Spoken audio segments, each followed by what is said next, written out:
Hello.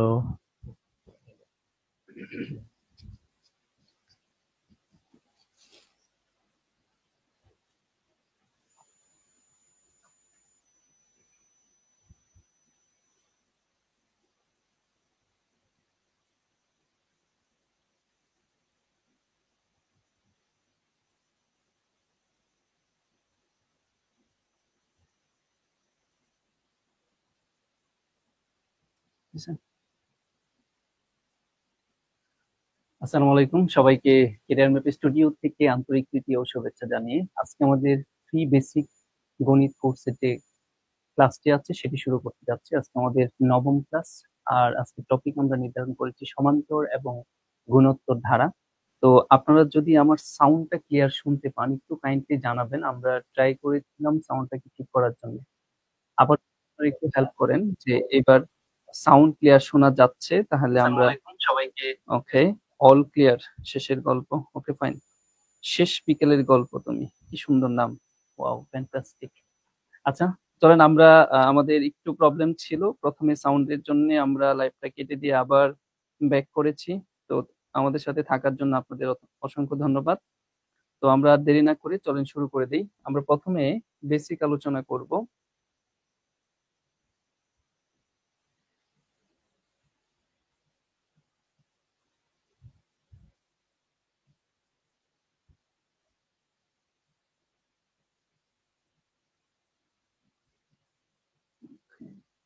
এই ফরম্যাটে দেন, এই ফরম্যাটে দেন, স্লাইড থেকে না দিয়া। হ্যাঁ, পিডিএফটা কিভাবে নেওয়া যায়?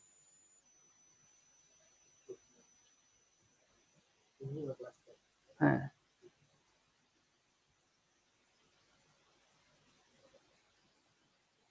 নোটে যান, নোটে। ইম্পোর্ট দেন।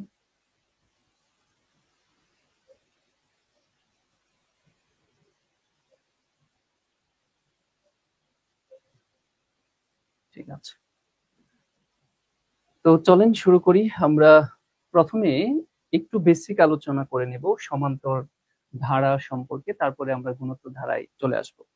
তো চলেন আমরা দেখি যে সমান্তর ধারা আসলে কাকে বলে। তো আমরা জানি সমান্তর মানে সমান অন্তর বজায় রেখে সামনের দিকে যাবে। আমরা যদি সেটা বলি, খেয়াল করে দেখেন, আমরা এখানে একটা ধারা লিখছি 2+4+6+8+... ধরেন এটা কি সমান্তর না গুণোত্তর ধারা আপনি বুঝবেন কিভাবে? বুঝার ওয়েটা হচ্ছে আমরা যেটা বলেছিলাম যে এখানে আমি যদি প্রথম দুইটা পদের কথা বলি, প্রথম এই দুইটা পদের কথা বলি, খেয়াল করে দেখেন এই দুইটি পদ এর মধ্যে কোনটি পূর্বপদ এবং কোনটি পরপদ আমরা সেটা আইডেন্টিফাই করব। তো এই দুইটা পদের মধ্যে আমরা এই 4 যে আছে সেটাকে বলবো হচ্ছে পরপদ, আর এই 2 কে আমরা বলবো হচ্ছে পূর্বপদ। এই দুইটা পদের সাপেক্ষে এখন পরপদ এবং পূর্বপদের পার্থক্য যদি অলওয়েজ সেম থাকে তাহলে সেটাকে আমরা বলি হচ্ছে সমান্তর ধারা, বা একটি নির্দিষ্ট পার্থক্য বজায় রেখে রেখে সামনের দিকে যাবে। তাহলে এখানে এই পরপদ মাইনাস পূর্বপদ সেটাকে আমরা বলি হচ্ছে সাধারণ অন্তর, যেটাকে ডি দ্বারা আইডেন্টিফাই করা হয়। এই সাধারণ অন্তর এর সূত্র আমরা বলছি যে পরপদ মাইনাস পূর্বপদ। তো খেয়াল করে দেখেন এই প্রথম দুইটার ক্ষেত্রে আমাদের পরপদ 4, তার পূর্বপদ হচ্ছে 2, তার মানে সাধারণ অন্তর হচ্ছে এখানে কত? 2। আমরা যদি তারপরের দুইটার কথা চিন্তা করে দেখি তাহলেও দেখবেন সে একই কথা। আমরা যদি এখানে বলি পরের দুইটা পার্থক্য 2, আমরা যদি বলি তারপরের দুইটা তাও পার্থক্য কি? 2। সুতরাং আমরা এখানে সিদ্ধান্ত নিতেই পারি যে এটা আসলে তাহলে কি গুণোত্তর ধারা, সমান্তর ধারা। ঠিক আছে, তাহলে এইবার এই সমান্তর ধারার আমরা যে বিষয়গুলো একটু খেয়াল রাখবো সেটা হচ্ছে এই সমান্তর ধারার প্রথম পদ যেটা সেটাকে আমরা আইডেন্টিফাই করি এ দ্বারা, যেখানে আমরা এই ধারাটার প্রথম পদ দেখতে পাচ্ছি 2। ওকে, এবার যে জিনিসগুলো আমাদের জানা দরকার সেটা হচ্ছে এই সমান্তর ধারাটা আসলে কিভাবে তৈরি হয়। খেয়াল করে দেখেন এখানে প্রত্যেকটি পদকে আমরা বলি এনতম পদ। সবগুলো পদে এখানে কি পদ? এনতম পদ। ঠিক আছে, তবে আমাদের পার্থক্য যেটা জানা দরকার সেটা হচ্ছে এই যে এনতম পদ, এটাকে আমরা বলতে পারি এনতম পদ, বাট এন এর মান কত? খেয়াল করেন এটা কিন্তু এনতম পদ, এনতম পদ। এখানে তাহলে এন এর মান কত? এখানেও কিন্তু এটাও এনতম পদ, এটাকেও আমরা বলি হচ্ছে এনতম পদ, কিন্তু এন এর মান কত? ঠিক এইখানেও তাই, 6 নাম্বার যেটা আছে, 6 যেটা আছে সেটাও আমরা বলি কি এনতম পদ। প্রশ্ন হচ্ছে তাহলে এন এর মান কত? এই জিনিস কিন্তু আমাদের বুঝতে হবে। খেয়াল করে দেখেন এনতম পদ আর এন এর মান দুইটা কিন্তু দুই জিনিস। এখানে এটা এনতম পদ, আমরা বলতে পারি হচ্ছে এই এনতম পদটা 2, কিন্তু এন এর মান কত? 1। আমরা এখানেও বলতে পারি যে এই এনতম পদটা কত? 4, কিন্তু এন এর মান কত? 2। পার্থক্য বোঝার চেষ্টা করেন। পরে দেখেন এটাও আমরা এনতম পদ কত বলতে পারছি? 6, কিন্তু এন এর মান কত? 3। এইটা এনতম পদ, কিন্তু এন এর মান কত? এন এর মান হচ্ছে 4। তাহলে আমরা যেটা বুঝতে পারছি সেটা হচ্ছে এন এক জিনিস আর এনতম পদ হচ্ছে আরেক জিনিস। এন মানে কি? ওই পদটা কত নাম্বার পজিশনে আছে সেটা হচ্ছে এন এর মান, আর ওই পজিশনে যে পদটা আছে তার নাম হচ্ছে এনতম পদ। এই পার্থক্যগুলো একটু বোঝার চেষ্টা করব। ওকে ফাইন, আমরা এন মানে কি, এনতম পদ মানে কি, এই দুইটা জিনিস ক্লিয়ার হলাম। আর প্রথম পদ এবং সাধারণ অন্তর কি সেটাও ক্লিয়ার হলাম। এখন এইখান থেকে আমাদের কি কি জানতে চাই সেটা একটু খেয়াল করে দেখি। আমরা এই যে সমান্তর ধারা এটা কিভাবে তৈরি হয়, তার স্ট্রাকচারটা কি একটু যদি বিশ্লেষণ করি তাহলে কিন্তু পেয়ে যাই। যেমন আমরা এখানে প্রথম পদ আমরা বলছি হচ্ছে এ, আর সাধারণ অন্তর আমরা বলছি হচ্ছে ডি। এখন আমরা যদি বলি এই টুটা কি, এন তম পদের একটা সূত্র আছে, এন তম পদ, এর সূত্রটা আমরা কি বলি? A plus N minus one into D. তার মানে এই যে এন তম পদের সূত্রটা দেখতে পাচ্ছি, এই সূত্র দিয়েই কিন্তু সবগুলো পদ এখানে তৈরি হয়েছে। কি, এখানে 2 তৈরি হয়েছে, 4, 6, 8, এগুলো সবই এই এন তম পদ দিয়ে তৈরি হয়েছে। যেমন আমরা যদি এখানে প্রথম পদের কথা বলি, প্রথম পদের ক্ষেত্রে আমাদের এন এর মানটা কত হবে? 1। তাহলে প্রথম পদটা কত? 2। দেখেন কিভাবে আসছে। আমরা এখানে প্রথম পদ এর মান কত আমরা পেয়েছি? 2 পেয়েছি, প্লাস এন মানে কি, প্রথম পদ হচ্ছে 1, 1 মাইনাস 1 ইন্টু ডি, ডি মানে কি সাধারণ অন্তর, কত পেয়েছি সাধারণ অন্তর? খেয়াল করে দেখেন 2। তাহলে এখানে আমরা ইন্টু 2, তো 2 প্লাস 0 ইন্টু 2, অতএব 2। তাহলে খেয়াল করে দেখেন আমাদের এই যে প্রথম পদ 2 সেটা আমরা কিভাবে পেলাম। ঠিক একই ভাবে 4 কিভাবে আসছে সেটা যদি বলি, দ্বিতীয় পদটা কিভাবে আসছে, তাহলে এই জায়গায় পরিবর্তন হবে। পরিবর্তনটা কি হবে? এইখানে এন এর জায়গায় এইবার বসাবো 2, মানে 2 নাম্বার পদ, এন এর মান 2 ইন্টু 2। এবার খেয়াল করে দেখেন 2 প্লাস 2, তার মানে আমরা কত পাচ্ছি এখানে? 4। তাহলে দ্বিতীয় পদটা 4 কিভাবে আসছে বুঝতে পেলাম। ঠিক একই ভাবে তৃতীয় পদ, আমরা যদি এখানে এন এর মান 3 বসাই, এন এর মান যদি এখানে 3 বলি, তাহলে এটা হবে 2 আর 2, তার মানে আমরা এখন বলতে পারি 4 আর 2 কত? 6। পরের পদটা আমরা কত পেয়েছি? 6 পেয়েছি। তাহলে স্ট্রাকচারটা কিভাবে আসে? আমরা যদি এখন মান না বসিয়ে বলতে চাই যে আসলে সমান্তর ধারার স্ট্রাকচারটা কিভাবে গঠিত হয়, খেয়াল করে দেখেন আমাদের এইখানে প্রথম পদ এ, ফাইন। আমরা যদি এই সূত্র দিয়ে প্রথম পদ এ বের করতে চাই, তাহলে এ প্লাস প্রথম পদের ক্ষেত্রে আমাদের এন এর মান হবে 1 মাইনাস 1 ইন্টু ডি। তাহলে খেয়াল করে দেখেন এ প্লাস 0 ইন্টু ডি, তার মানে প্রথম পদ কত? এ। এবার আসি দ্বিতীয় পদ কিভাবে আসে আমরা সেটা একটু বের করবো এই এনতম পদের সূত্র দিয়ে। দ্বিতীয় পদের ক্ষেত্রে আমরা এখানে কি করব? এন এর মান n এর মানে এবার কি বসাবো, n এর মান 2 বসাবো, 2 - 1 মানে 2 নাম্বার পদ ইনটু d। তাহলে ক্যালকুলেশন করলে কি আসে দেখেন, a plus 1 into d, that means d। তাহলে আমার দ্বিতীয় পদ যেটা হবে সেটা আমরা কি বলতে পারি, a প্লাস d। এবার আসেন তৃতীয় পদটা আমরা বের করার চেষ্টা করব। তৃতীয় পদ খেয়াল করে দেখেন, তৃতীয় পদ যদি বের করতে চাই তাহলে আমরা এখানে যে কাজটা করব সেটা হচ্ছে n এর মান কত বসাবো, এবার n এর মান 3 বসাবো। তাহলে 3 - 1 ইনটু d, তাহলে a প্লাস 2d। তার মানে আমাদের 3 নাম্বার পদ যেটা হবে সেটা হচ্ছে a প্লাস 2d। ঠিক একইভাবে যদি বলি 4 নাম্বার পদটা কি হবে, তাহলে a প্লাস 3d। তাহলে এইভাবেই আমাদের সমান্তর ধারাটা আঁকাবে। বেসিক একদম মূল যে স্ট্রাকচার সেটার কথা বললাম। এবার আসেন সমান্তর ধারার আমরা n-তম পদের বিষয়টা বুঝতে পারলাম, সমান্তর ধারা কিভাবে তৈরি হয় সেই স্ট্রাকচারটা দেখতে পেলাম। এবার আমরা যেটা দেখব সেটা হচ্ছে সমান্তর ধারা থেকে কি কি জিনিস জানতে চাই। একটা তো n-তম পদ আমরা শিখে গেলাম। এবার আসি আমরা এখানে n-তম পদ এর যে সূত্র a plus n - 1 into d, আমরা সেটা জানি। এখান থেকে আমাদের আরেকটা সূত্র যেটা জানতে চাইবে সেটা হচ্ছে n-তম পদের সমষ্টি, তার মানে সামেশন অফ n।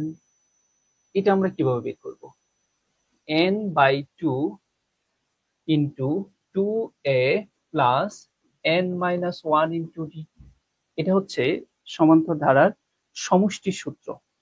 ওকে, এবার আমরা পদ সংখ্যা যদি বের করতে চাই তাহলে আমরা এখানে n-তম পদের সূত্র ব্যবহার করতে পারবো এবং চাইলে আমরা একটা শর্টকাট সূত্র ব্যবহার করেও পদ সংখ্যা বের করতে পারবো।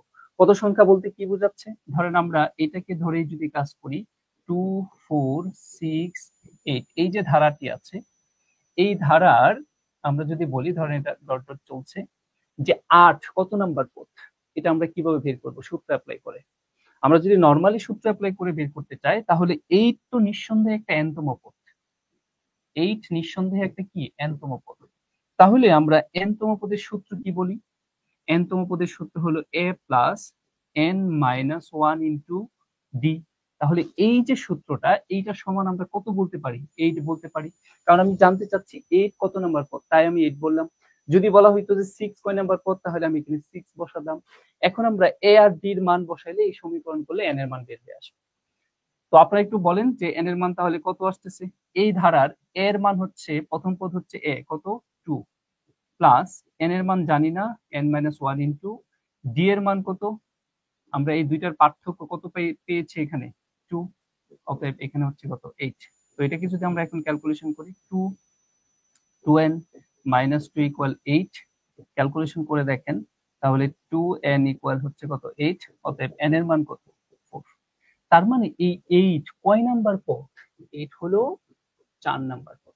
ঠিক একইভাবে 6 কয় নাম্বার, বা এর সামনে যদি আরো কিছু সংখ্যা থাকে সেই ক্ষেত্রে যদি এখানে ধরেন আপনার বলা হলো যে 50 কয় নাম্বার পদ, ইত্যাদি ইত্যাদি, তাহলে আমরা সেটা কিভাবে বের করব, তার সূত্রটা আমরা বললাম যে এই n-তম পদের সূত্র ব্যবহার।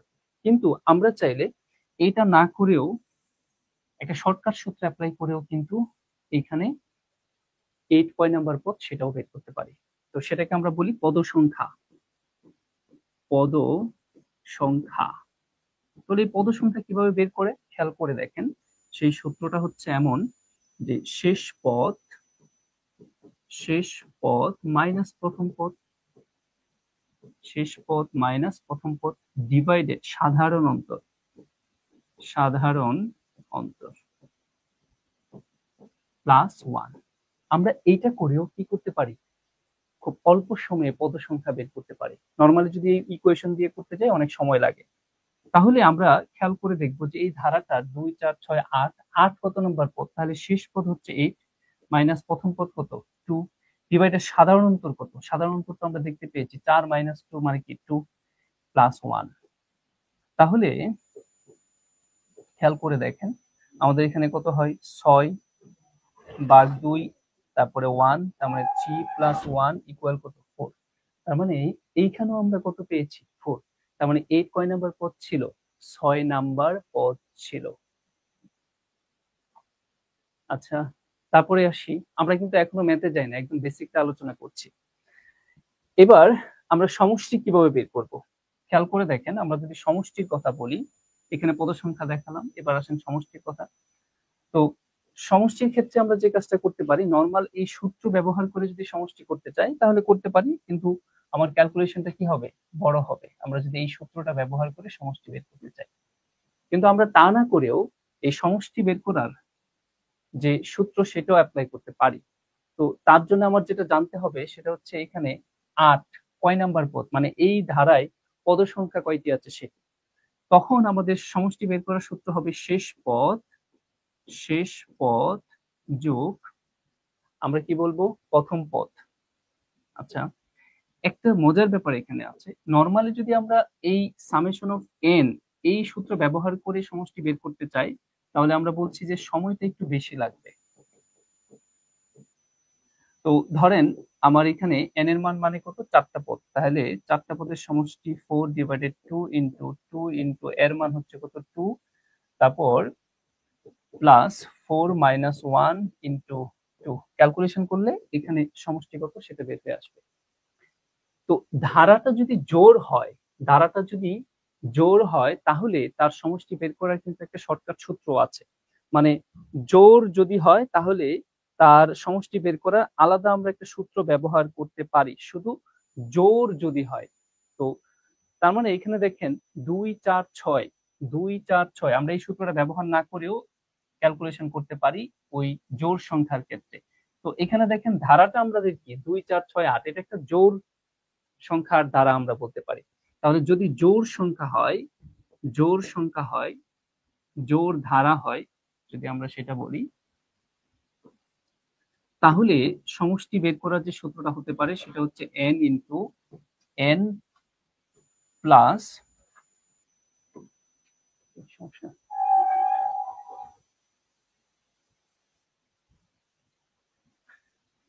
তাহলে আমরা কি বলছি, n ইন্টু n প্লাস 1। এখানে আমাদের বোঝার বিষয় যেটা সেটা হচ্ছে n আসলে কি বিন করে। n মানে হচ্ছে পদ সংখ্যা। তাহলে আমরা এই যে ধারাটা দেখতে পাচ্ছি 2 4 6 8, এখানে কয়টা পদ আছে, আমরা এখানে 4টা পদ পাচ্ছি, তার মানে n এর মান কত 4। তাহলে আমরা যে কাজটা করতে পারি 4 ইন্টু 4 প্লাস 1, তার মানে 4 প্লাস 5, তার মানে কত 20। আপনি নর্মালি এই যে সূত্র আছে এইটা ক্যালকুলেশন করে দেখেন, আপনি কত পাবেন, 20 পাবেন। কিন্তু যদি জোড় ধারা হয় তাহলে আমরা চাইলে আলাদা করে এই সূত্রটাও ব্যবহার করতে পারি, মানে খুব দ্রুত যদি ক্যালকুলেশন করতে চাই তাহলে আমাদের কি রেজাল্ট কিন্তু সেমই আসবে, ভিন্ন কোনো রেজাল্ট আসবে না। তাহলে আমরা সমান্তর ধারার ক্ষেত্রে নর্মাল ওয়েতে সমষ্টি বের করার সূত্র, এবং আমরা যদি একটু শর্টকাট ওয়েতে করতে চাই, খুব দ্রুত যদি ক্যালকুলেশন করতে চাই, তাহলে আমাদের সমষ্টি বের করার সূত্র কি হতে পারে। তো এই ছিল আমাদের সমান্তর ধারার মোটামুটি বেসিক আলোচনা। এখন আসলে আমরা কোয়েশ্চেন সলভ করতে যাই। আমরা প্রথমে যে কোয়েশ্চেনটা দেখতে পাচ্ছি, খেয়াল করেন কি বলছে, 1 প্লাস 5 প্লাস 9 প্লাস 13 ধারাটির n তম পদ কত, n তম পদ কত সেটা জানতে চাইছি। তাহলে আমরা কিছুক্ষণ আগে শিখেছিলাম, এটাও কিন্তু পরীক্ষায় আসা একটা কোয়েশ্চেন, n তম পদের সূত্র কি শিখেছিলাম মনে করে দেখেন। n তম পদ বের করার সূত্র ছিল a plus n minus 1 into d। তো এই ধারার যেখানে প্রথম পদ a মানে কত 1, সাধারণ অন্তর d মানে কত 5 মাইনাস 1, দ্যাট মিন্স কত 4। তাহলে জাস্ট আমরা মানগুলো বসিয়ে দিই, এর মান কত 1 প্লাস n এর মান কত আমরা জানি না, সেটাই তো বের করতে বলছে, তার মানে n মাইনাস 1 ইন্টু d এর মান কত 4। এখন এটা ক্যালকুলেশন করলেই হয়, তার মানে 1 প্লাস 4n মাইনাস 4, ক্যালকুলেশন করলে 4n মাইনাস 3, তার মানে এই ধারাটার n তম পদ হচ্ছে কত 4n মাইনাস 3। খেয়াল করে দেখি যে এটা তাহলে কোথায় আছে 4n মাইনাস 3, 4n মাইনাস 3 আছে হচ্ছে অপশন বি তে। তাহলে আনসারটি কি হবে, অপশন বি। পরীক্ষায় আসা কোশ্চেন কিন্তু যারা পারবো তারা কিন্তু আমরা আনসার গুলো লিখে ফেলবো। এখন আমি সমান্তর ধারাতে যাচ্ছি, সমান্তর ধারা বেসিক শেষ, আমরা প্রত্যেকটা ম্যাথ এখন আমাদের এই যে বেসিক আলোচনাগুলো করেছিলাম সেগুলো দিয়ে সমাধান করার চেষ্টা করব। আরো আলোচনা ছিল, আমরা এখানে যেহেতু লাইভ ক্লাস আমরা এত কিছু আলোচনা করতেও পারছি না। অনেকে জলি দাস বলেছেন ঠিক আছে, সোনিয়া ঠিক আছে, ওকে ফাইন। আসেন নেক্সটে কি বলতে দেখি। একটি সমান্তর অনুক্রমে সাধারণ অন্তর ডি 10, সমান্তর অনুক্রম তার যে সাধারণ অন্তর মানে ডি এর মান দেওয়া আছে কত 10, এবং ষষ্ঠতম পদটি 52 হলে, তার মানে ষষ্ঠতম পদ মানে হলো এনতম পদ, ঠিক আছে? তাহলে 6তম পদ এটা দেওয়া আছে, 6তম পদ মানে কত দেওয়া আছে 52 দেওয়া আছে, হলে 15তম পদ কত? তাহলে আমাদের কাছে জানতে চাইছে 15তম পদটা কত হবে, 15তম পদ সমান কত হবে। খেয়াল করে দেখেন, এটাকে যদি আমি বের করতে চাই 15তম পদ মানে কি, এনতম পদের সূত্র কি a প্লাস এন, এন এর মান কত 15 মাইনাস 1 ইন্টু কি ডি।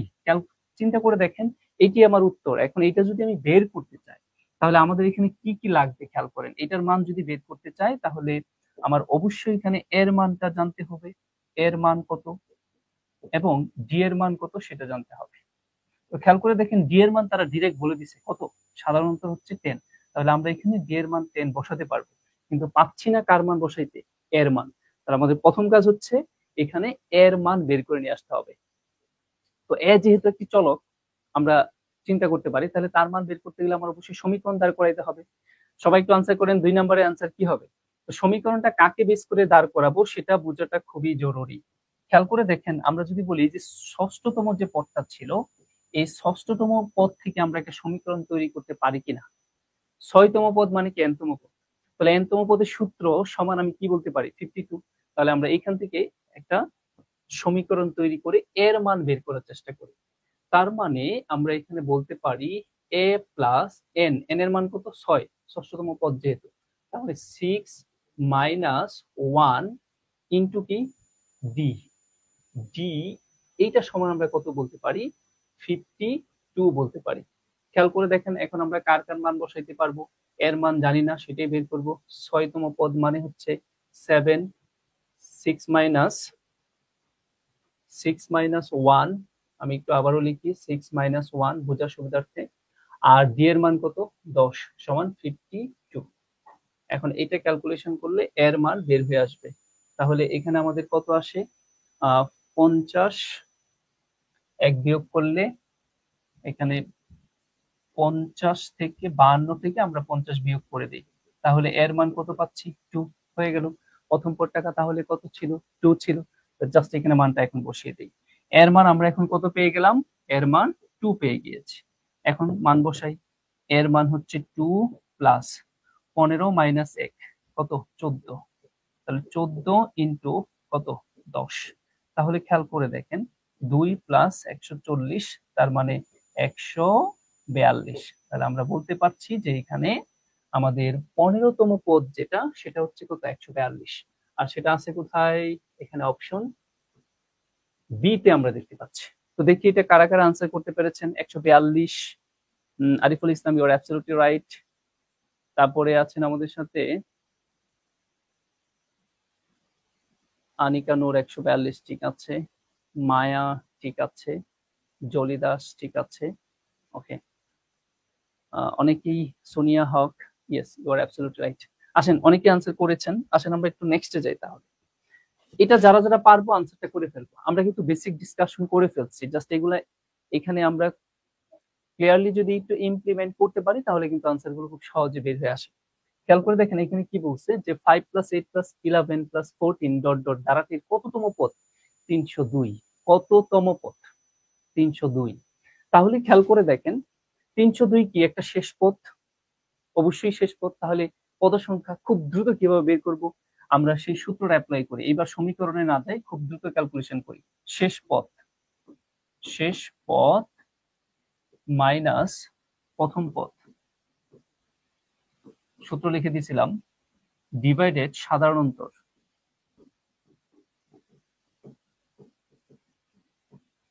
প্লাস 1। চলেন আমরা এটা অ্যাপ্লাই করে কিন্তু ক্যালকুলেশনটা করে ফেলতে পারি। খেয়াল করে দেখেন এখানে শেষ পদ মানে কি, এই 302 এটা কততম পদ, এটি তাহলে আমার শেষ পদ। তাহলে 0 2 মাইনাস প্রথম পদ কত 5 ডিভাইডেড সাধারণ অন্তর কত খেয়াল করে দেখেন 8 এবং 5 এর পার্থক্য কত 3 তাহলে 3 প্লাস 1 এবার বলেন আনসারটা কি হবে 100 অনেকে আনসার করে ফেলছেন 100 অনেকে আনসার 100 করে ফেলছেন রাইট আর কার কার কি আনসার আসছে আমরা একটু দেখতে চাই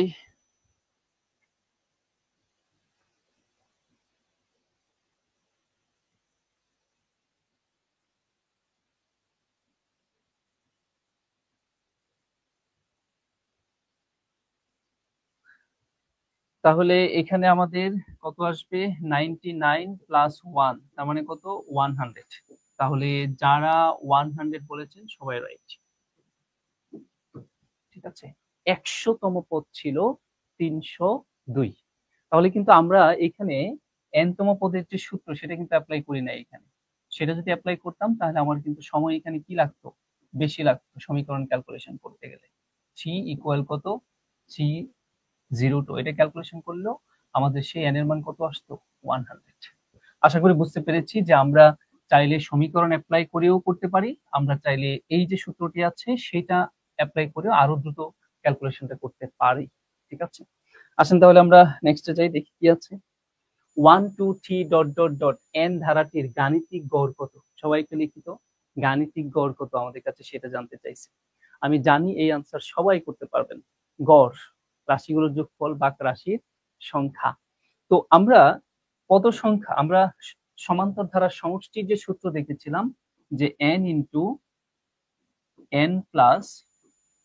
1 ডিভাইডেড 2 এটা যেটা ছিল সেটা হচ্ছে সমান্তর ধারার সমষ্টি স্বাভাবিক যদি হয় স্বাভাবিক সংখ্যার সমষ্টি বের করার সূত্র এটা কিন্তু আমাদের বের করতে বলছে কি আমাদের বের করতে বলছে গড় তার মানে গড় যেটা হবে সেটা হচ্ছে n প্লাস 1 ডিভাইডেড 2 এইটাই হচ্ছে আসলে এখানে গড় এই অংশটুকু হচ্ছে গড় তার সাথে যদি আমরা এখানে পদ সংখ্যা গুণ করে দিই তাহলে আবার সমষ্টি বের হয়ে যায় কিন্তু আমাদের বের করতে বলছে কি শুধু গড় তাহলে আমরা এই সূত্রটা অ্যাপ্লাই করব তাহলে এখানে আমাদের যেটা আসবে সেটা আনসার তাহলে সেটা কোথায় আছে এটি আনসার আছে হচ্ছে অপশন এ তে আমরা দেখতে পাচ্ছি তাহলে আনসার হবে অপশন এ এটা দেখতে চাই কারা কারা আনসার ঠিক করেছেন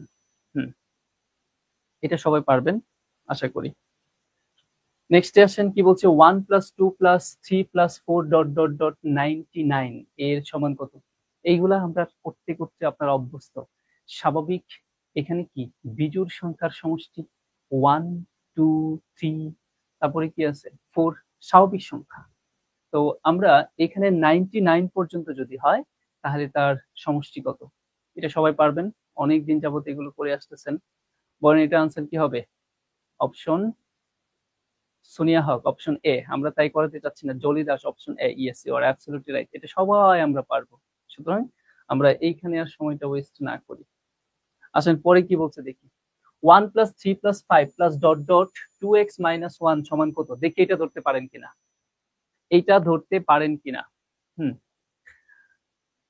ঠিক আছে আনিকা নূর অপশন এ বলেছেন সোনিয়া হক ঠিক আছে মিজানুর রহমান ঠিক আছে এবার বলেন তো এটার আনসার কি হবে খুবই ক্লাসিক্যাল একটা কোশ্চেন এটা ঠিক আছে এই কোশ্চেনটা খুবই ক্লাসিক্যাল একটা কোশ্চেন এগুলা প্রায় পাবেন একদম বেসিক জায়গা থেকে আসা কোশ্চেন এগুলো তো এটার আনসারটা কি হবে আমরা একটু দেখতে চাই এটার আনসারটা কি হবে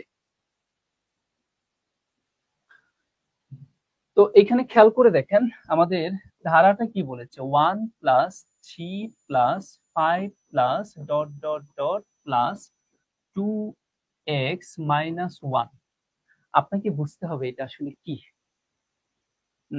আমরা সবাই একটু বলবো যে এখানে 6 নাম্বার আনসারের কোশ্চেনটার আনসার কি হবে খেয়াল করে দেখেন 1 3 5 তার মানে এটা কিন্তু বিজোড় সংখ্যা বিজোড় সংখ্যার স্ট্রাকচারটা হচ্ছে কিন্তু এটা খেয়াল করে দেখেন আমরা সবাই জানি যে বিজোড় সংখ্যা মানে হলো 2n মাইনাস 1 এটা ক্যালকুলেশন করলে যেটা পাবেন সেটাই হচ্ছে কি বিজোড় সংখ্যা n মানে কি এখানে স্বাভাবিক সংখ্যা তো n এর মান যদি 1 2 3 4 ডট ডট যাই বসান না কেন ক্যালকুলেশন করে দেখবেন এই সবসময় কি করবে বিজোড় সংখ্যা প্রডিউস করবে তো ধরেন আমি n এর মান যদি 1 বসাই তাহলে 2 ইনটু 1 মাইনাস 1 ইকুয়াল কি 1 1 একটা বিজোড় সংখ্যা আমি যদি এইবার n এর মান 2 ধরি তাহলে 2 ইন্টু 2 মাইনাস 1, তার মানে কি 2 দুগুণে 4, 1 বিয়োগ করলে কত 3।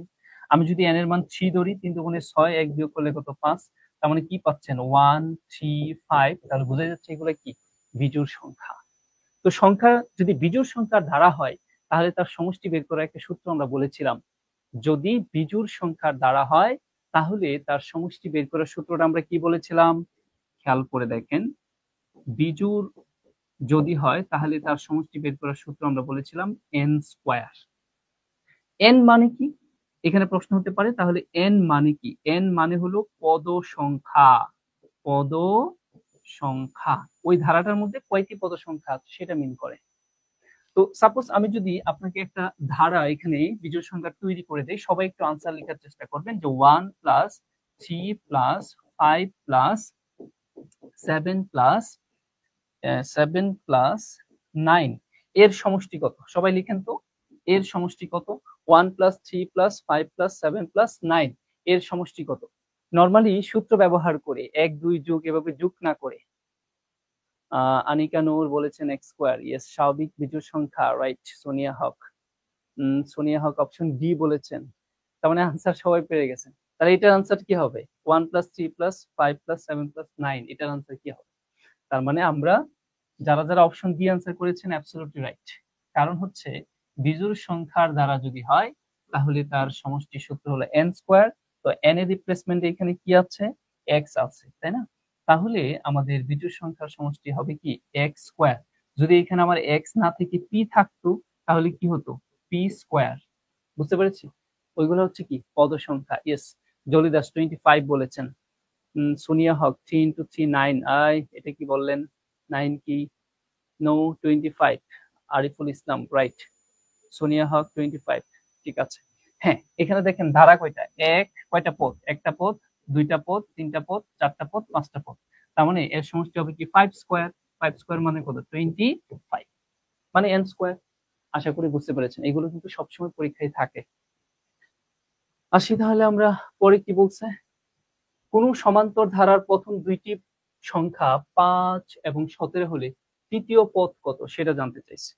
দেখেন এটা আমার ক্যালকুলেশন করে সময় নষ্ট করার দরকার নেই। এখানে তারা বলছে কি যে সমান্তর ধারা নিশ্চয়ই প্রথম দুইটি পদ, তাহলে প্রথম পদটা যদি 5 হয়, পরের পদটা তারা কত বলছে? 17। তাহলে তৃতীয় পদটা কত হবে আমাদের কাছে সেটা জানতে চাইছে। সবাই কমেন্টস করেন, এটা আমি জানি সবাই পারবেন, খুবই সিম্পল একটা কোশ্চেন। প্রথম পদ বলে দিছে 5, পরের পদ 17, তাহলে তৃতীয় পদটা কত হবে? তো এটা যদি আপনি নরমালি ক্যালকুলেশন ওইভাবে করতে যান তাহলে কিন্তু অনেক সময় লাগবে। আপনি জাস্ট একটু খেয়াল করে দেখেন এখানে আমাদের প্রথম দুইটি পদের পার্থক্য কত, মানে এখানে আমাদের সাধারণ অন্তর কত? 17 মাইনাস 5, তাহলে কত? 12। তাহলে তৃতীয় পদটা যদি হতে হয় তাহলে অফকোর্স এই 17 সাথে 12 যোগ করলে যেটা হবে সেটাই হবে। তাহলে 17 এর সাথে যদি আমরা কি করি, 17 এর সাথে 12 যোগ করলে ঠিক পরের পদটা আমরা এখানে কি পেয়ে যাব। তাহলে কত আসে? সবাই বলেন 29, রাইট, 29। তো এটা আমরা খুব সিম্পল ওয়েতে ক্যালকুলেশনটা করতে পারবো। এটাও কিন্তু পরীক্ষায় আসা কোশ্চেন। তার মানে এইরকম বেসিক জায়গাগুলো থেকেও কিন্তু কোশ্চেন হয়। নেক্সট আসি কি বলছে দেখেন, একটি সমান্তর অনুক্রমের সাধারণ অন্তর 10, মানে সাধারণ অন্তর 10 এবং আচ্ছা এটা আমরা করে ফেলছি, এটা রিপিট হয়ে গেছে, পরে আসি। 10 100 থেকে 200 এর মধ্যে 3 দ্বারা বিভাজ্য সংখ্যা কয়টি? খুবই ইম্পর্টেন্ট কোশ্চেন। এই স্ট্রাকচারের কোশ্চেন গুলো কিন্তু সব সময় পরীক্ষায় আসে। তারা কি বলছে? 100 থেকে 200 এর মধ্যবর্তী যে সংখ্যাগুলো আছে সেগুলো 3 দ্বারা বিভাজ্য যাবে এমন সংখ্যা কয়টা আছে। তো আমাদের প্রথমে যে কাজটা করতে হবে সেটা হচ্ছে 3 দ্বারা বিভাজ্য যায় কেমন সংখ্যাগুলো সেটা আগে জানতে হবে। আমরা সবাই জানি 3 দ্বারা বিভাজ্য যায় এমন সংখ্যা হলো সহজ কথায় 3 এর গুণিতক সংখ্যা, দ্যাট মিন্স 3 এর নামতা। আমরা যদি এই কোশ্চেনটা খুব দ্রুত আনসার করতে চাই তাহলে আপনি এটা চিন্তা করতে পারেন 100 থেকে 200 এর মধ্যবর্তী। তাহলে আপনি চিন্তা করেন 200 মাইনাস 100 এর মধ্যবর্তী কয়টি সংখ্যা তাকে 3 দিয়ে ভাগ করেন, তাহলে আপনার কত পাচ্ছেন? 100/3। তাহলে আমরা 3 দিয়ে ভাগ করলে এটা কত আসে দেখেন, ক্যালকুলেশন করলে 3 তিরিকে 9, মানে পূর্ণ সংখ্যায় কতবার যায়? 33। হাসি মতো, ঠিক আছে। 33। আমরা কিন্তু এটা করে ফেলতে পারি। অনেকে এটা নিয়ে আবার একটু কনফিউজ হয়ে গেলেন, তাহলে এটা কেমন করে হলো? তাহলে খেয়াল করেন, একে যদি আমি ধারা বানাইতে চাই তাহলে আমার প্রথম পদ কি হবে?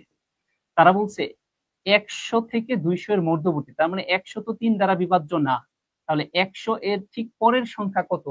100 এর সবচেয়ে কাছাকাছি সংখ্যাটা কত, যেটা 3 দিয়ে ভাগ যায়, সেটাই হবে আমাদের প্রথম পদ। আমাকে একটু বলেন তো, 100 এর পরে সবচেয়ে কাছাকাছি সংখ্যা কোনটা 100 এর, যেটা 3 দিয়ে ভাগ যায়, সেটা হবে ওই ধারার আমার প্রথম পদ। কত হবে সবাই একটু বলেন। ইয়েস, হাসি মধু, রাইট, 102। ইয়েস, তাহলে আমার ধারার প্রথম পদটা হবে কত? 102। ঠিক এভাবে আমি যদি বলি তাহলে পরের পদটা কত হবে? 105। ঠিক আছে, এভাবে চলতে থাকবে। তাহলে শেষ পদটা কত হবে? তার মানে 200 হবে না, 200 এর ছোট। তাহলে 200 এর ছোট সবচেয়ে কাছাকাছি সংখ্যা কত, যেটা 3 দ্বারা নিঃশেষে বিভাজ্য? 198, 198। তাহলে এই হচ্ছে আমাদের ধারাটা। এখন আপনি যদি নরমালি এভাবে চিন্তা করেন, এবার পদ সংখ্যা বের করার সূত্র অ্যাপ্লাই করে দিই। পদ সংখ্যা বের করার সূত্রটা কি ছিল? শেষ পদ মানে কত? 189 মাইনাস প্রথম পদ মানে কত? 102 ডিভাইডেড সাধারণ অন্তর কত? সাধারণ অন্তর 3, যেহেতু 3 দ্বারা ভাগ যাবে। তারপর প্লাস হচ্ছে কত? 1।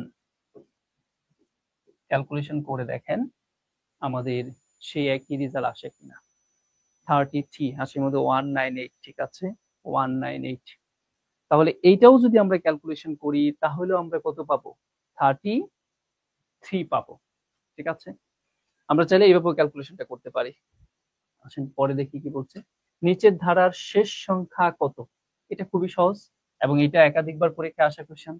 3, 9, 27, 81। তাহলে শেষ সংখ্যাটা কত? এভাবে যদি চলে তাহলে 81 এর ঠিক পরের সংখ্যাটা কত আমাদের কাছে সেটা জানতে চাইছে। সবাই একটু লিখেন 81 এর ঠিক পরের সংখ্যাটা কত? হাসির মধ্যে ঠিক আছে, 32 + 1 = 33। You are absolutely right. তাহলে খেয়াল করে দেখেন এখানে 9 এর পরে 3 এর পরে কি হয়ে গেল? 9। তার মানে কি করছি আমরা? 3 দিয়ে ভাগ করছি। আচ্ছা, তারপরে 9 এর পরে এখানে কত হয়েছে? 27। তাহলে গল্পটা 3 নং 27। তাহলে 27 কে যদি আমি 3 দিয়ে আবার গুণ করি তাহলে আমাদের কত হয়? 81। তার মানে এই 81 কে আমরা কত দিয়ে গুণ করব? 81 কে যদি আবার 3 দিয়ে গুণ করি তাহলে খেয়াল করে দেখেন কত আসে। 81 কে আমরা 3 দিয়ে গুণ করলে যেটা পাবো সেটাই হওয়ার কথা, 3 8 24। তার মানে 243। ঠিক তারপরের সংখ্যাটা আশা করি বুঝতে পেরেছেন। 243। রাধিকা, হাসি মধু, তারপর অনেকে আনসার করছেন। সোনিয়া হক, ঠিক আছে। ইমরান নাজির, ঠিক আছে, থ্যাংক ইউ। ওকে, আসেন তাহলে আমরা পরে আসি। এগুলো একটু সহজ কোশ্চেন ছিল। 3, 5, 8, 10, 18, 20 ধারাটির পরবর্তী সংখ্যা কত হবে সেটা জানতে চাইছি। তো এইটা একটু খেয়াল করে দেখেন, আমরা একটু এক্সেপশনাল ওয়েতে চিন্তা করতে পারি। 3, তারপরে কত? 5, তারপরে কত? 8, তারপরে 10, তারপরে 18, তারপরে 20, তারপরের সংখ্যাটা কত হবে সেটা জানতে চাইছে আমাদের কাছে। তো খেয়াল করে দেখেন এইখানে একটার মধ্যে দুইটা ধারা খুঁজে পাবেন। একটা ধারার মধ্যে আপনি দুইটা ধারা খুঁজে পাবেন। কেমন করে? খেয়াল করে একটু দেখেন। এখানে আমরা 3 এর পরে কত? 5, গ্যাপ কত? 2। 5 এর পরে কত? 8, গ্যাপ কত? 3। তার মানে আমাদের গ্যাপ গুলো কিন্তু মিলছে না। তাহলে আমরা জোড় সংখ্যক অঙ্ক এবং বিজোড় সংখ্যক অঙ্কের মধ্যে পার্থক্য নির্ণয় করার চেষ্টা করব। তাহলে জোড় মানে এবং বিজোড়, তাহলে এটা হচ্ছে এক, এই 3 হচ্ছে 1 নাম্বার পজিশনে, তার সাথে আমরা বিজোড় পজিশন 3 নাম্বারে কি আছে? 8, তার পার্থক্য নির্ণয় করি। খেয়াল করে দেখেন 8 আর 3 এর পার্থক্য কত? 5। এবার আসি জোড় 2 নাম্বার পজিশনে যেটা আছে, আর ওই দিক দিয়ে 4 নাম্বার পজিশন কত আছে? 10। তাহলে তাদের পার্থক্য কত? 5। এবার আমরা বুঝে গেলাম জোড় পজিশন এবং বিজোড় পজিশনের পার্থক্য নির্ণয় করলে হয়। তাহলে তার পরবর্তীতে আমরা কোথায় যাব? আমরা এখানে 8 এর পরে আমরা চলে যাব হচ্ছে কত? 18। তাহলে 8 এবং 18 পার্থক্য কত? 10। তাহলে দেখেন ডাবল হচ্ছে কিন্তু, হ্যাঁ, পার্থক্য 5 এর ডাবল হয়ে যাচ্ছে। আমরা যদি এইবার 10 থেকে যাইতে চাই, কোথায় যেতে পারি? 20 এ যাইতে পারি। তাহলে পার্থক্য কত? 10। তার মানে আমরা বুঝতে পারছি পার্থক্যগুলো আলটিমেটলি কি হচ্ছে? পার্থক্যগুলো ডাবল হচ্ছে। পার্থক্যগুলো ডাবল হচ্ছে। এবার আসেন, আপনারা আসলে জানতে চাইছি কি, জোড় পজিশন না বিজোড় পজিশন? তাহলে 20-এর পরেরটা জানতে চাইনি, জানতে চাইছি কি, ভালো করে বোঝার চেষ্টা করি আমরা। 18-র পরেরটা জানতে চাইছি। তাহলে 18 পরে যেটা হবে সেটা 10-এর দ্বিগুণ হবে। 10 এর দ্বিগুণ, তাহলে 10-এর দ্বিগুণ কত? 20। তাহলে আমরা কি করব, 18-র সাথে 20 যোগ করে দেব। তাহলে 18 এর সাথে যদি আমরা 20 যোগ করি তাহলে আমাদের রেজাল্টটা কত দাঁড়াচ্ছে? 38। তার মানে হচ্ছে আমাদের পরবর্তী আনসার যেটা হবে সেটা হচ্ছে 38। ঠিক আছে, কারা কারা 38 করতে পেরেছেন? হাসিমুখে 38 ঠিক আছে। ফিবোনাকিস, ওকে। রাধিকা, হাসিমধু, সবাই 38 করেছেন। এই যে এই ক্যাটাগরি কোশ্চেন গুলো কিন্তু একটু বোঝার চেষ্টা করব যে আসলে জোর পজিশন এবং বিজোড় পজিশন। এবং ফিবোনাকি বলতেছেন 5 3 8 8 5, ওকে, রাইট, 38। জলি দাস, আহমেদ, ঠিক আছে, সোনিয়া হক, ঠিক আছে। আসেন তাহলে আমরা পড়ে যাই। এবার আমরা গুণোত্তর ধারায় চলে আসছি। তাহলে গুণোত্তর ধারার একটু বেসিকটা আমরা আলোচনা করে নেই যে গুণোত্তর ধারা আসলে কি। আমরা জানি একটি নির্দিষ্ট সংখ্যা গুণ করে করে যদি সামনে যায় তাহলে সেটাকে আমরা বলতে পারি গুণোত্তর ধারা, অথবা পরপদ এবং পূর্বপদের ভাগফল বা অনুপাত যদি সেম থাকে তাহলে সেটা কি হয়? গুণোত্তর ধারা হয়। সাপোজ আমরা যদি এখানে বলি, খেয়াল করে দেখেন যে আমরা এখানে বললাম 2 4 8 16 32, এটা কি সমান্তর ধারা না গুণোত্তর ধারা? তো আমরা সেটা বুঝবো কিভাবে? আমরা বুঝবো, আমরা দেখব যে পরপদ এবং পূর্বপদের ভাগফল বা অনুপাত বা রেশিও যদি সেম হয় তাহলে সেটা অবশ্যই কি? গুণোত্তর ধারা। আর সহজ করে যদি বলি যে একই সংখ্যা গুণ করে করে সামনের দিকে আগাচ্ছে কিনা, দেখেন 2 এর দ্বিগুণ করে আমরা 4 পাইছি, আবার 4 এর দ্বিগুণ করে আমরা কত পাইছি? 8, আবার 8 এর দ্বিগুণ করে আমরা কত পাইছি? 16, আবার 16 এর দ্বিগুণ করে আমরা কত পাইছি? 32। তার মানে বোঝা যাচ্ছে এটা সংখ্যা গুণ করে করে সামনের দিকে গিয়েছে। আচ্ছা, তাহলে এই গুণোত্তর ধারার প্রথম পদ আমরা এ সমান বলবো হচ্ছে 2, আর সাধারণ অন্তর নাই, এবার হচ্ছে কমন রেশিও। ঠিক আছে, কমন রেশিও এর আর, এটা হচ্ছে কি, প্রথম দুইটার পরে যদি আমি চিন্তা করি তাহলে পরপদ হচ্ছে 4, তার পূর্বের পদ হচ্ছে কত? 2। ভাগ করলে আমরা কত পাইছি? ভাগ করলে 2 পাচ্ছি প্রত্যেকটা। এবার 8 কে 4 দিয়ে ভাগ করেন 2, 16 কে 8 দিয়ে ভাগ করেন 2, তার মানে এটা নিঃসন্দেহে গুণোত্তর ধারা। এবার আমরা সমান্তর ধারার ক্ষেত্রে যে বিষয়গুলো শিখেছিলাম সেটা যদি আমরা মাথায় রাখি যে এখানে গুণোত্তর ধারাগুলো আসলে তৈরি হয় কিভাবে। গুণোত্তর ধারার প্রথমে আসি, এন-তম পদ কাকে বলে? এন-তম পদ কিভাবে তৈরি হয়? এ আর টু দি পাওয়ার n-1, এটা হচ্ছে গুণোত্তর ধারার n-তম পদ। প্রত্যেকটা পদ তৈরি হয়েছে এই সূত্র দ্বারা, এ আর টু দি পাওয়ার n-1। এই প্রথম পদ যদি বলেন সে ওইটা দিয়ে তৈরি হয়েছে। এই 2, প্রথম পদ 2, এটা n-তম পদ, কিন্তু n এর মান কত? 1। এখানেও দেখেন 4, এটা n-তম পদ, এ আর টু দি পাওয়ার n-1, এই সূত্রের আদলে 4 তৈরি হয়েছে, কিন্তু n এর মান কত? 2। এখানে n এর মান কত? 3। তার মানে আমরা বুঝতে পারছি যে n মানে কি? পজিশন, সে কয় নাম্বার পদ সেটা বোঝাচ্ছে 4। এখানে n মানে কত? 5। তাহলে n কি জিনিস আর n-তম পদ কি জিনিস সেটা আশা করি বুঝতে পেরেছি। ওকে, এবার আমরা গুণোত্তর দ্বারা সমষ্টিতে আসি। গুণোত্তর দ্বারা সমষ্টি আমরা কিভাবে পাই? গুণোত্তর দ্বারা সমষ্টির ক্ষেত্রে দুইটা জিনিস খেয়াল রাখতে হবে। একটা হচ্ছে আর এর মান, মানে কমন রেশিও যদি 1 এর চাইতে বড় হয় তাহলে আমার গুণোত্তর ধারার যে সমষ্টিটা হবে সেই সমষ্টিটা হবে এইরকম যে a ইন্টু আর এর মান 1 এর চাইতে বড়, তাহলে r টা আগে আসবে, r two the power n-1, আর নিচে কি হবে? r-1। এই সমষ্টি আমরা কখন ব্যবহার করব গুণোত্তর ধারার? যখন আমরা দেখব যে ওই গুণোত্তর ধারার আর এর মান 1 এর চাইতে বড়, তখন আমরা গুণোত্তর ধারার সমষ্টি হিসেবে এই সূত্রটা ব্যবহার করব। আর যদি আমরা এমনটা খেয়াল করি যে আর এর মান ছোট হয়ে গেছে কার থেকে? 1 এর থেকে, তখন আমার ওই গুণোত্তর ধারার সমষ্টি বের করার সূত্র যেটা হবে, ওই সূত্রটাই পার্থক্য হবে। আর এর মান যেহেতু 1 এর থেকে ছোট হয়ে গেছে, এবার 1 টা আগে চলে আসবে, minus R to the power n divided 1 minus R. আশা করি বুঝতে পেরেছি যে গুণোত্তর ধারার সমষ্টি কিন্তু এই জিনিসটা মাথায় রাখতে হবে, আর এর মানের উপর ডিপেন্ড করে গুণোত্তর ধারার সমষ্টি ব্যবহার করব। Okay fine. আরেকটা বিষয় আছে হচ্ছে অসীমত্ব গুণোত্তর ধারার সমষ্টি। দেখেন আপনি সব গুণোত্তর ধারা অসীমত্ব গুণোত্তর ধারার সমষ্টি বের করতে পারবেন না।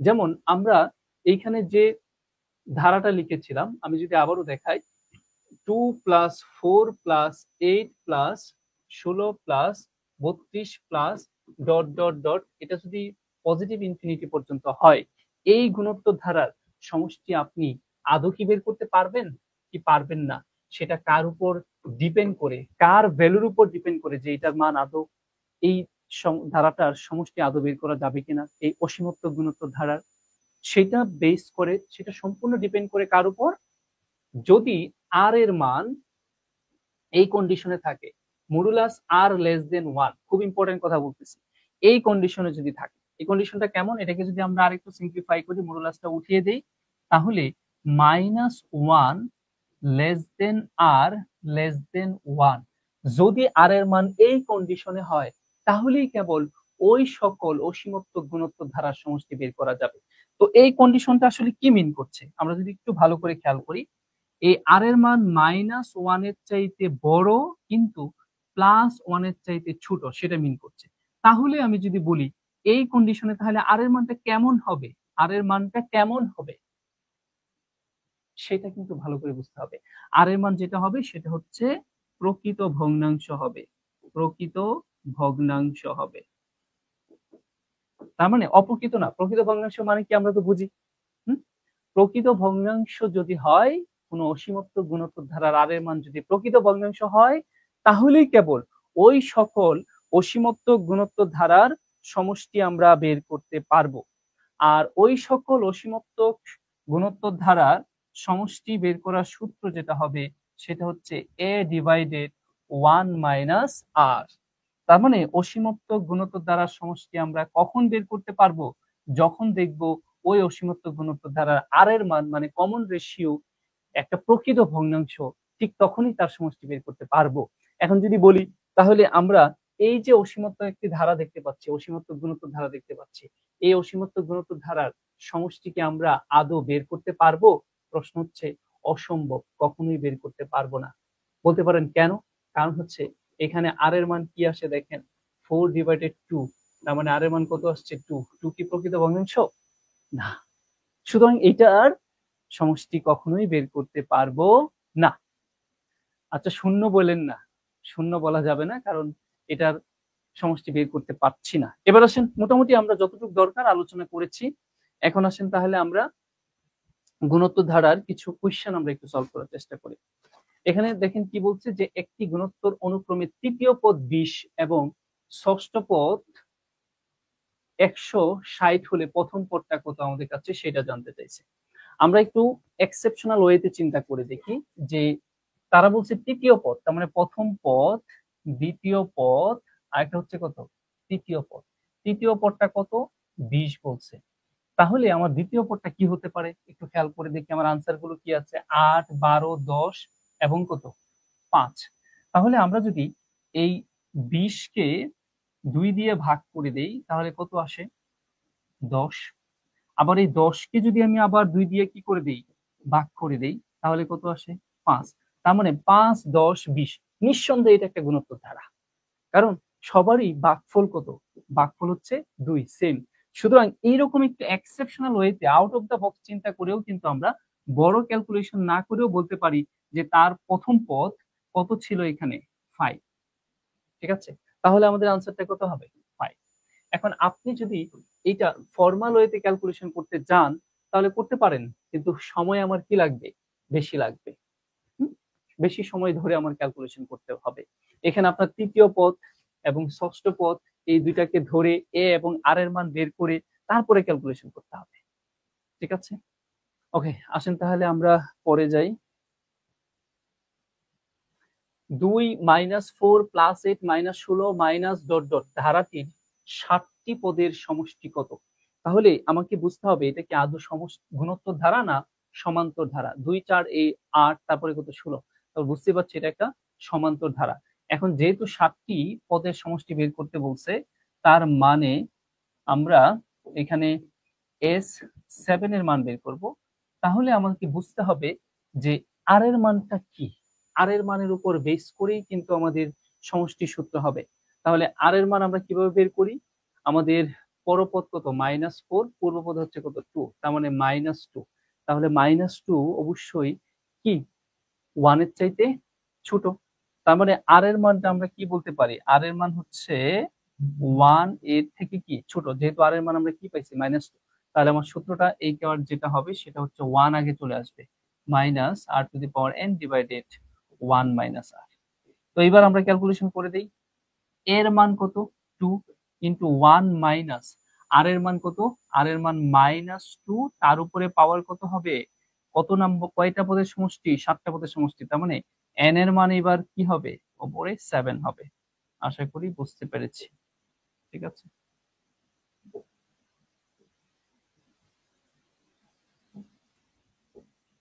তাহলে 1 মাইনাস -2 ক্যালকুলেশন করলে এখন আমাদের কি চলে আসবে? রেজাল্টটা চলে আসবে। এখন আমি একটু দেখি তো কাদের কাদের এটার আনসার আসছে, কত আসছে, কার কার কি আসছে। তো এটা ক্যালকুলেশন করলে আমাদের এখানে কি হবে?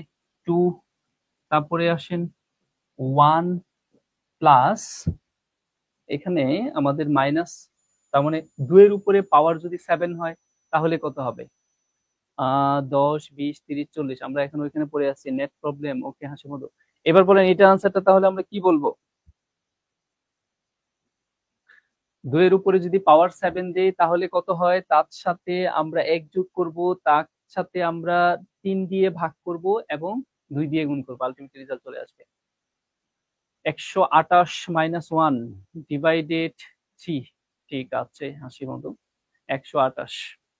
ওকে, তাহলে এটা পারবেন, বুঝতে পারছি। এবার বলছে 1 + 2 + 4 + 8 + 16 প্লাস ডট ডট ধারাটি অসীমোত্তক সমষ্টি কত? খুব সুন্দর বলেন, আনসার কি হবে? অসীমোত্তক সমষ্টি কত? ধারাটির অসীমোত্তক সমষ্টি কত? এটা আনসারটা সবাই লিখবেন। 1 + 2 + 4 + 8 + 16 ধারাটির অসীমোত্তক সমষ্টি কত? সবাই এটা আনসার করেন। তাহলে এটা একটা, আমরা যেটা দেখতে পাচ্ছি নিঃসন্দেহে এটা একটা গুণোত্তর, অসীমোত্তক গুণোত্তর ধারা, কিন্তু অসীমোত্তক গুণোত্তর ধারা। তো আমরা কি বলেছিলাম? অসীমোত্তক গুণোত্তর ধারার সমষ্টি বের করতে গেলে আমাদের দেখতে হবে আর এর মানটা প্রকৃত ভগ্নাংশ কিনা। তাহলে আর এর মান কি হবে? 2/1, তার মানে কত? 2। 2 তো প্রকৃত ভগ্নাংশ না, পূর্ণ সংখ্যা। সুতরাং আমরা বলতেই পারি যে আসলে এইখানে কোনোভাবেই এই অসীমোত্তক গুণোত্তর ধারার সমষ্টি বের করতে পারবো না। সুতরাং এইটার সমষ্টি বের করা যাবে না। আমরা কিন্তু বলেছিলাম যে কোন সকল অসীমোত্তক গুণোত্তর দ্বারা সমষ্টিগুলো বের করা যায়। সোনিয়া হক অপশন বি বলেছেন, রাইট। তাহলে 1 + হাফ + 1/4 + 1/8 ডট ডট অসীমোত্তক ধারাটির সমষ্টি কত? আমরা তাহলে, স্যার কাছে খাতা কলম নেই।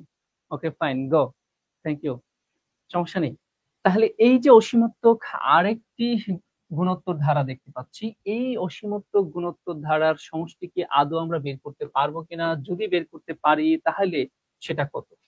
যদি বের করতে পারি সেটা কার উপর ডিপেন্ড করবে? আর এর উপর। আমরা দেখি যে আর এর মানটা কি একটা প্রকৃত ভগ্নাংশ হয় কিনা।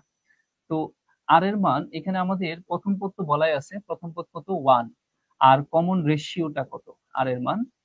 সেটা হচ্ছে আমরা যদি বলি 1/2 ডিভাইডেড 1, ক্যালকুলেশন করলে আমরা কত পাচ্ছি? 1/2। ইয়েস, 1/2 একটি প্রকৃত ভগ্নাংশ। সুতরাং এই অসীমোত্তক গুণোত্তর ধারার সমষ্টি অফকোর্স আমরা বের করতে পারবো। তো সেই সমষ্টি যদি বের করি তাহলে আমাদের সূত্রটা কি হবে? আমরা বলেছিলাম এস অসীমোত্তক সমষ্টি হবে এ ডিভাইডেড 1 - r। তাহলে এ এর মান কত? 1, আর 1 মাইনাস আর এর মান কত? হাফ। তাহলে এটা ক্যালকুলেশন করলে কত হবে? 1, 1 থেকে হাফ বিয়োগ করলে 1, এটা ক্যালকুলেশন করলে উল্টে যাবে। তাহলে আনসারটা কত পাচ্ছি? 2। তার মানে আমরা বলতে পারি যে এই যে অসীমোত্তক গুণোত্তর ধারাটি আছে তার সমষ্টি আসলে বের করা যাবে, আর সেটা কত আসছে? 2 আসছে। ঠিক আছে, ওকে, আপনারা তাহলে পার্থক্যগুলো বুঝতে পেরেছেন। সমান্তর গুণোত্তর আমরা অল্প সময়ে ফেসবুক লাইভে যতটুকু আলোচনা করা যায় তার সবটুকুই চেষ্টা করেছি। আর এই জিনিসগুলো আরো ডিটেলস জানতে গেলে আমাদের আসলে ওই বেসগুলোতে আসলে নির্ধারিত ক্লাসে ছাড়া কিন্তু সম্ভব না। আমরা অনেক কিছু স্কিপ করেছি। তো পেইড বেসগুলোতে আমরা সর্বোচ্চ সময় নিয়ে এইটাকে ভেঙে ভেঙে সমান্তর গুণোত্তর আলাদা সেগমেন্টে ভাগ করে সময় নিয়ে আরো কিছু নিয়ম আছে সেইগুলো ডিটেলস আলোচনা করে থাকি। তাহলে আজকে যারা আমাদের সাথে ছিলেন সবাইকে অসংখ্য ধন্যবাদ। আজকে এই পর্যন্তই। আল্লাহ হাফেজ। আসসালামু আলাইকুম।